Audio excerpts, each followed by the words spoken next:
Halo semua para manusia yang berada di planet bumi, gimana kerjaan aman? Pemasukan pengeluaran aman? Jangan dipikirkan, sejenak mari kita duduk santai nikmati secangkir kopi kalau nonton di pagi hari. Kalau siang, sore, malam terserah. Kalian mau minum apa aja bebas. Kali ini saya akan membahas alur cerita film tentang Fight Back to School 2. Bagi kalian yang belum nonton series ke-1, silahkan linknya sudah ada di deskripsi video bawah. Dalam film ini, pemeran utamanya tentu kalian sudah tahu, yaitu Stephen Chow, yang berperan lagi sebagai Chow Sing Sing, dan partnernya yaitu Ang Man Tat.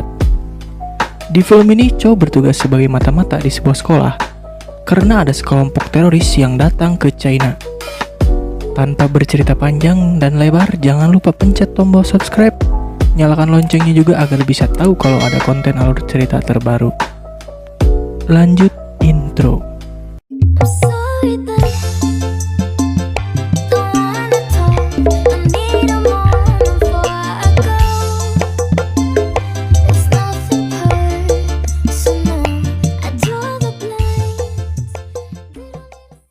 Film ini dimulai saat para bawahan Chow Sing Sing yang sedang berlatih untuk penyergapan sekelompok teroris, dan karena para bawahannya Chow itu sangat terburu-buru alias terrusuh-rusuh sehingga tidak bisa membedakan mana sandera mana teroris.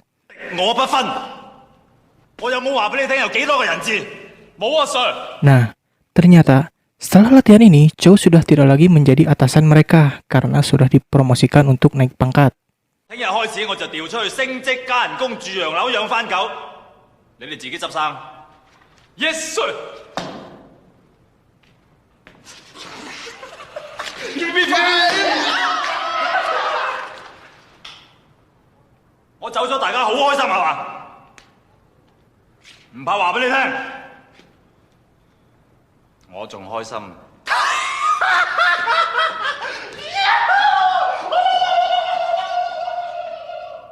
Setelah selesai latihan tadi, Chow sanskui bersama Tat di kantin kantornya.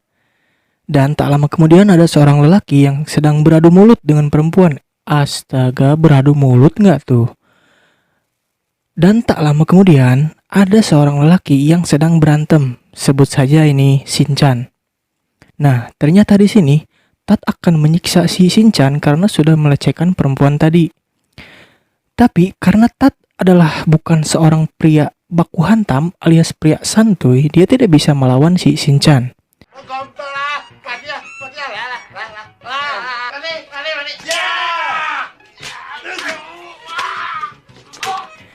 Anjir lah, ini film udah kayak Smackdown aja.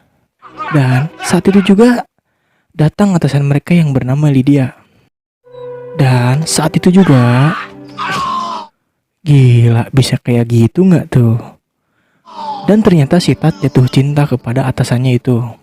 Dan karena si Shin-chan merasa teraniaya oleh kelakuan mereka berdua, dia mengadukan itu semua kepada Bu Lydia atas perbuatannya tadi.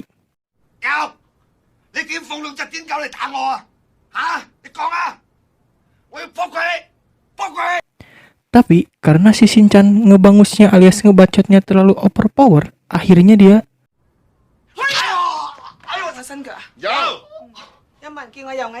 singkat cerita, akhirnya si Tat ditugaskan ke bagian keamanan regional. Sedangkan si Chow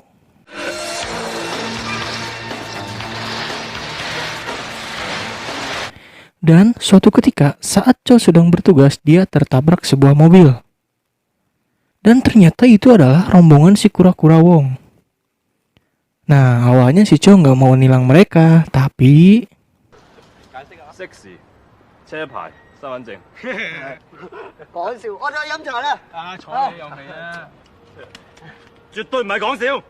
suatu hari saat si Chow sedang asik memanggang, belibet banget dah ngomong.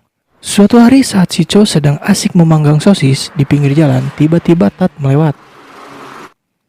Tat kemudian mengatakan bahwa ia sedang melakukan sebuah kasus besar dan pergi begitu saja. Dan ternyata Tat akan menggerebek sebuah gudang yang ternyata gudang tersebut tempat bersembunyi teroris dari Inggris.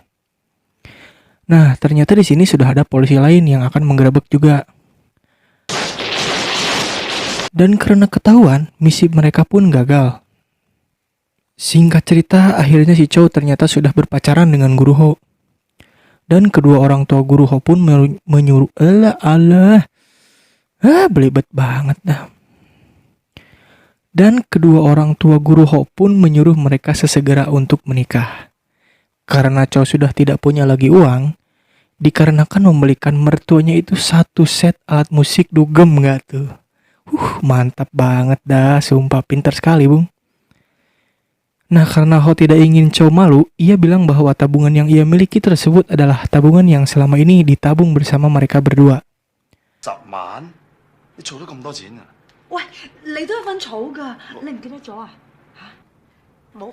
Nah keesokan harinya karena misi kemarin Chow gagal, ia akan dipindah tugaskan ke daerah yang tidak ada kendaraan sama sekali di sana. Dan karena itu Chow langsung berhenti sebagai polisi. Tidak lupa ia mencopot baju seragamnya dan... Bagus, gak tanggung kalau sakit hati mah. Namun ternyata si Chow ingin kembali ke rombongan si Kura-Kura Wong untuk menjadi mata-mata di sekolah. Mantap, sungguh pasukan yang sangat biasa aja. Lanjut, tapi ternyata si Wong dan teman-temannya meminta dibayar tiap bulan untuk bekerja sebagai mata-mata bersama Chow. Dan singkat cerita, Chow sudah merencanakan untuk menyusup ke sebuah sekolah elit di Hong Kong. Dan karena sekolah tersebut elit, maka pembayarannya pun bikin dompet melilit, tenggorokan sakit, bibir menjerit.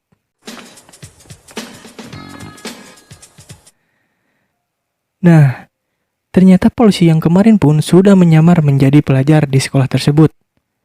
Sebut saja Jackson. Nah setelah itu mereka berencana menemui guru BP di sekolah tersebut. Dan ternyata...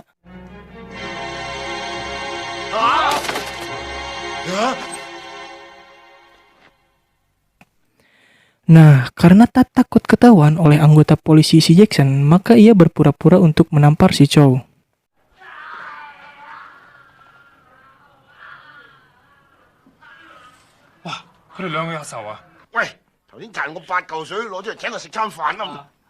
Tapi tak lama kemudian,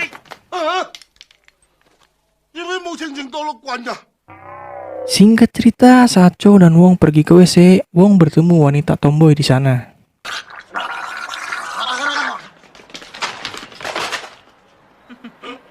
Dan setelah itu mereka pergi ke perpustakaan dan bertemu dengan seorang wanita yang bernama Sandy. Nah, ternyata si Sandy ini adalah adik dari cewek tomboy yang tadi.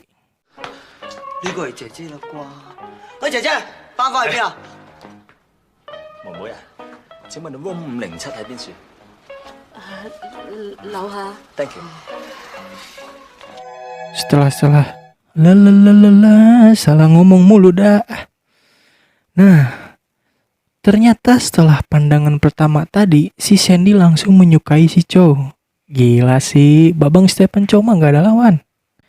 Singkat cerita, saat pelajaran agama tetangga sebelah, si Chow malah melawan ajarannya tersebut.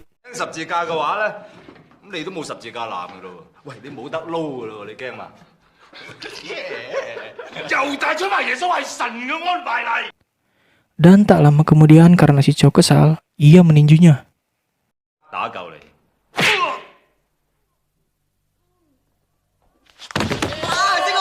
Tapi setelah itu...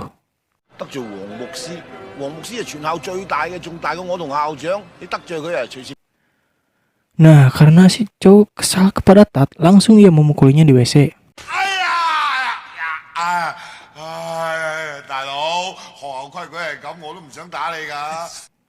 Dan ternyata di WC sebelah ada polisi Jackson dan temannya yang sedang mengobrol.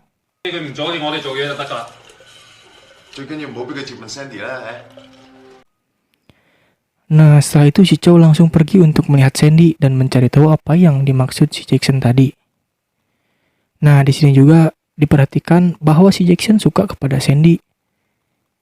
Nah, karena si Chow terlalu terpesona ke arah Sandy, saat itu juga si Jackson melemparkan bola ke arahnya.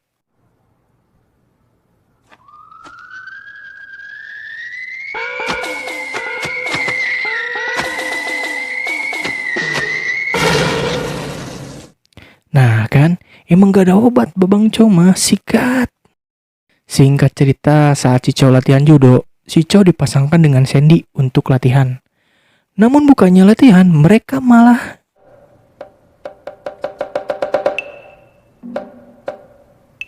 udahlah. Setelah latihan, si Jackson menghampiri si Chow untuk bilang bahwa jangan mendekati si Sandy. Tapi saat mereka bertarung, malah bercipokan.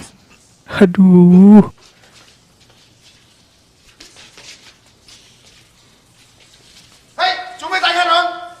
Nah, saat istirahat, Chow menyuruh Wong untuk membuat Sandy dan kakaknya berpisah, agar Chow bisa mengobrol bersamanya.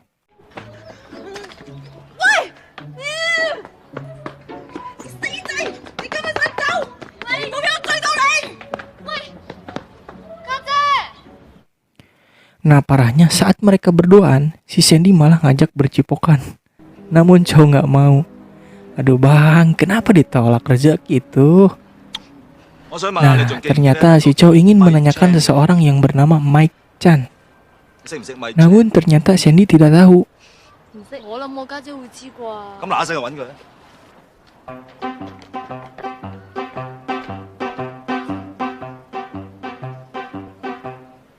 Dan pada saat mereka menghampiri kakaknya, ternyata...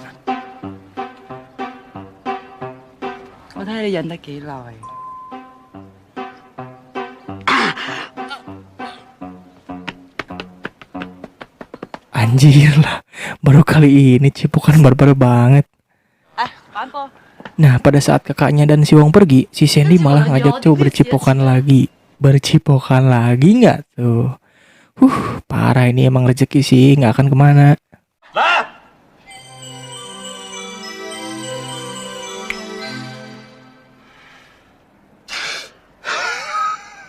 Dan pada saat turun malah bertemu guru mereka, sebut saja Yanto. Nah, ternyata si Yanto ingin menanyakan cara untuk mendapatkan cewek kepada Chow.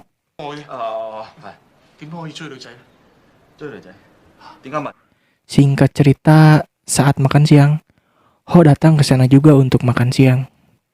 Dan Chow terpaksa harus menggunakan topeng agar tidak ketahuan. Tapi akhirnya Chow ketahuan saat Tat memanggilnya.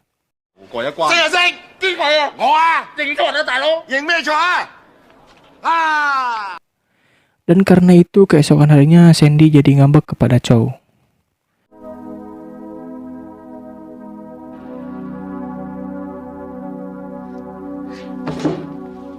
Nah, saat Chow sedang menghapus gambar di papan tulis, tiba-tiba datang si Yanto ke kelas. Dan kemudian...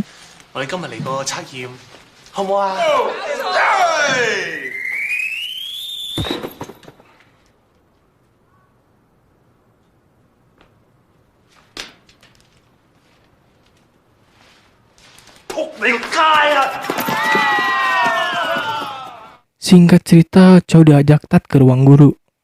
Di sana ternyata ada atasannya bully dia. Dan ternyata dia ingin Chow dikeluarkan agar tidak ikut campur dalam urusan kasus teroris ini.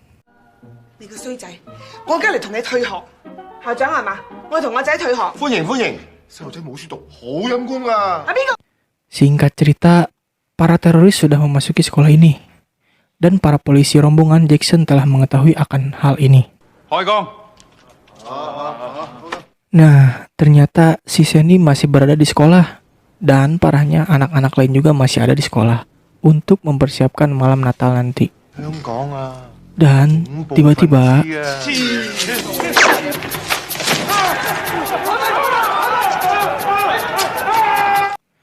pada saat disandra, untunglah si Wong berhasil menelpon si Chow yang sedang tidur di rumah.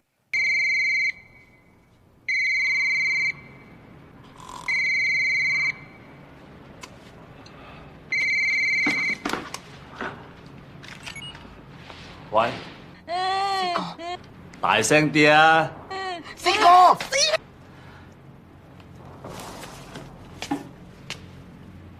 咩話？政治部班友咧，大叔咧？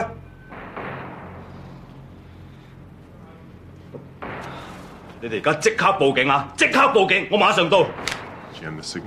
Dan sialnya, sinyal tersebut diketahui oleh para teroris itu, sehingga mereka mengoper-ngoper HP tersebut agar tidak ketahuan.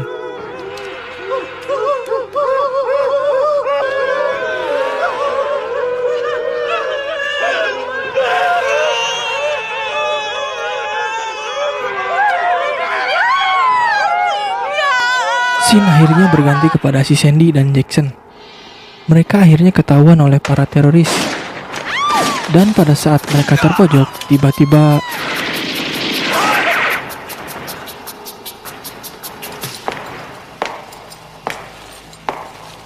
anjir lah, dikira apaan, ternyata Tat udah kayak Terminator versi Cina aja. Nah, ternyata si Chow datang ke markas polisi yang ia pimpin kemarin untuk meminta bantuannya. 第三中隊 ABC Unit 立即出發。有百幾條人命等緊你哋去救，一切後果由我負責，信唔信我？Yes sir，出發。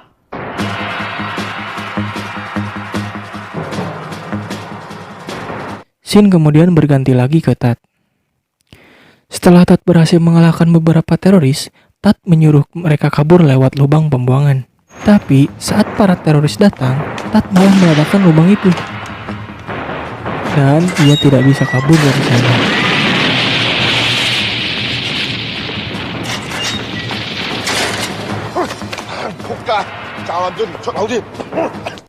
Dan pada saat Tat ingin melempar granat dari tas, ternyata isi tasnya roti semua.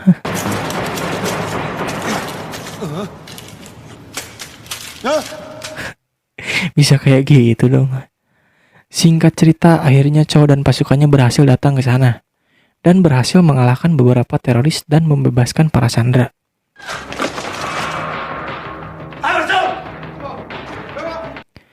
Nah, pada saat Chow bertemu Yanto, Chow menanyakan Tat padanya.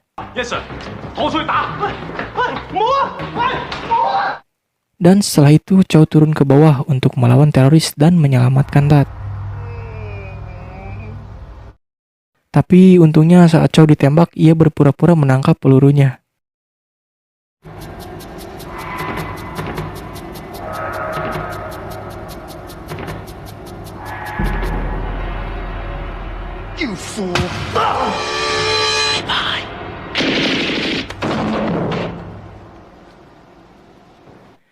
Dan setelah itu Chow pun dinaikkan pangkat menjadi komisaris. Nah, pada saat Lydia menanyakan luka Chow, ia bilang tidak apa-apa. Tapi kemudian 我想叫白姐。叫白車啦！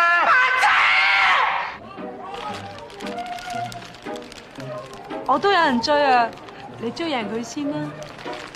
人叫我長江，邊個叫我打邊個？ Dan film pun berlendir. Oke, pesan yang ada di film ini bahwa usaha itu tidak akan mengkhianati hasil. Jangan lupa subscribe, like, comment, and share. Sampai bertemu di konten berikutnya. Salam santuy, jangan lupa rebahan.